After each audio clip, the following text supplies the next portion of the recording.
प्रिय भक्तजनों, आज हम श्रीमद् भगवत गीता का 15वां अध्याय श्रवण करेंगे।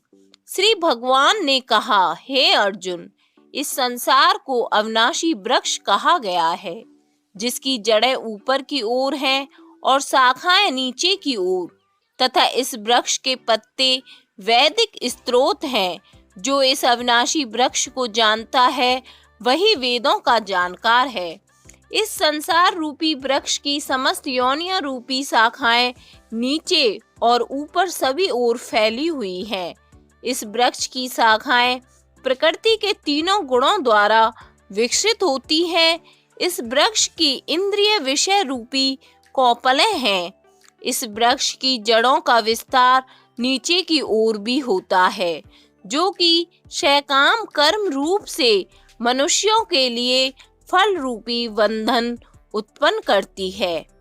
इस संसार रूपी वृक्ष के वास्तविक स्वरूप का अनुभव इस जगत में नहीं किया जा सकता, क्योंकि ना तो इसका आदि है और ना ही इसका अंत है और ना ही इसका कोई आधार ही है। अत्यंत दृढ़ता से स्थित इस वृक्ष को केवल वैराग्य रूपी हथियार के द्वारा ही काटा जा सकता है। वैराग्य रूपी हथियार से काटने के बाद मनुष्य को उस परम लक्ष्य परमात्मा के मार्ग की खोज करनी चाहिए। जिस मार्ग पर पहुंचा हुआ मनुष्य इस संसार में फिर कभी वापस नहीं लौटता है। फिर मनुष्य को उस परमात्मा के शरणागत हो जाना चाहिए, जिस परमात्मा से इस आदि रहित संसार रूपी वृक्ष की उत्पत्ति और विस्तार होता है। जो मनुष्य मान प्रतिष्ठा और मोह से मुक्त है तथा जिसने सांसारिक विषयों में लिप्त मनुष्यों की संगति को त्याग दिया है, जो निरंतर परमात्मा स्वरूप में स्थित रहता है, जिसकी सांसारिक कामनाएं पूर्ण रूप से समाप्त हो चुकी हैं और जिसका सुख दुख नाम का भेद समाप्त हो गया है, ऐसा मोह से मुक्त हुआ मनुष्य उस अविनाशी परम पद को प्राप्त करता है। उस परम धाम को ना तो सूर्य प्रकाशित करता है, ना चंद्रमा प्रकाशित करता है, ना अग्नि ही प्रकाशित करती है। जहाँ पहुंचकर कोई भी मनुष्य इस संसार में वापस नहीं आता है, वही मेरा परम धाम है। हे अर्जुन, संसार में प्रत्येक शरीर में स्थित जीवात्मा मेरा ही सनातन अंश है, जो कि मन सहित 6 इंद्रियों के द्वारा प्रकृति के अधीन होकर कार्य करता है।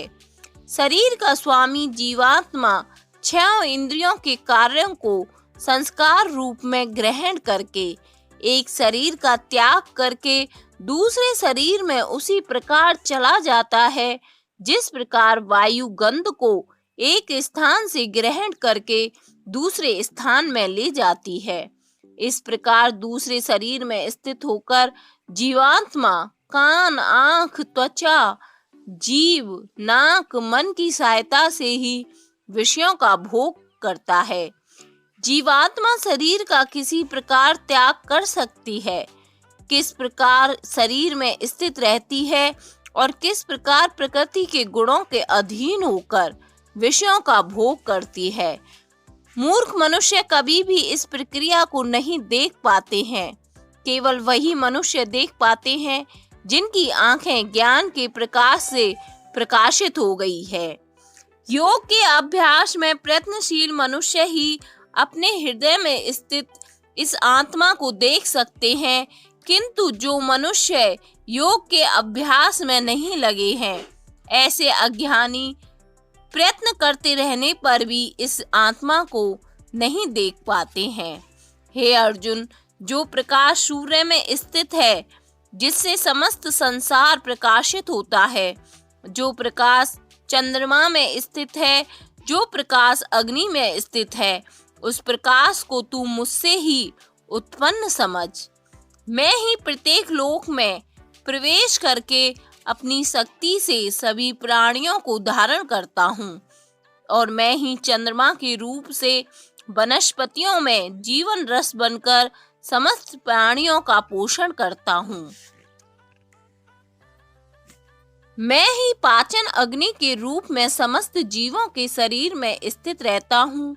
मैं ही प्राण वायु और अपान वायु को संतुलित कर रखते हुए 4 प्रकार के चबाने वाले, पीने वाले, चाटने वाले और चूसने वाले अन्न को पचाता हूँ। मैं ही समस्त जीवों के हृदय में आत्मा रूप में स्थित हूँ। मेरे द्वारा ही जीव को वास्तविक स्वरूप की स्मृति, विस्मृति और ज्ञान होता है। मैं ही समस्त वेदों के द्वारा जानने योग्य हूँ। मुझसे ही समस्त वेद उत्पन्न होते हैं और मैं ही समस्त वेदों को जानने वाला हूँ। हे अर्जुन, संसार में 2 प्रकार के जीव होते हैं, एक नाशवान और दूसरे अविनाशी।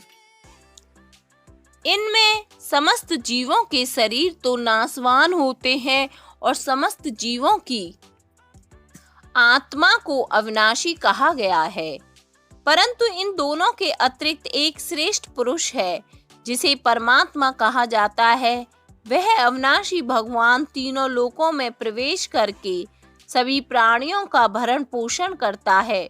क्योंकि मैं ही क्षर और अक्षर दोनों से परे स्थित सर्वोत्तम हूँ, इसलिए संसार में तथा वेदों में पुरुषोत्तम रूप में विख्यात हूँ।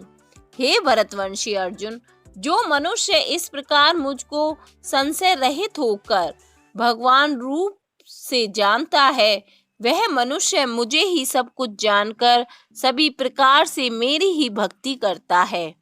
हे निष्पाप अर्जुन, इस प्रकार यह शास्त्रों का अति गोपनीय रहस्य मेरे द्वारा कहा गया है।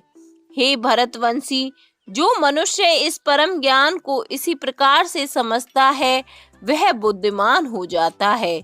उसके सभी प्रयत्न पूर्ण हो जाते हैं। उपनिषद, ब्रह्म विद्या तथा योग शास्त्र रूप श्रीमद् भगवत गीता के श्री कृष्ण अर्जुन संवाद में पुरुषोत्तम योग नाम का 15वां अध्याय संपूर्ण।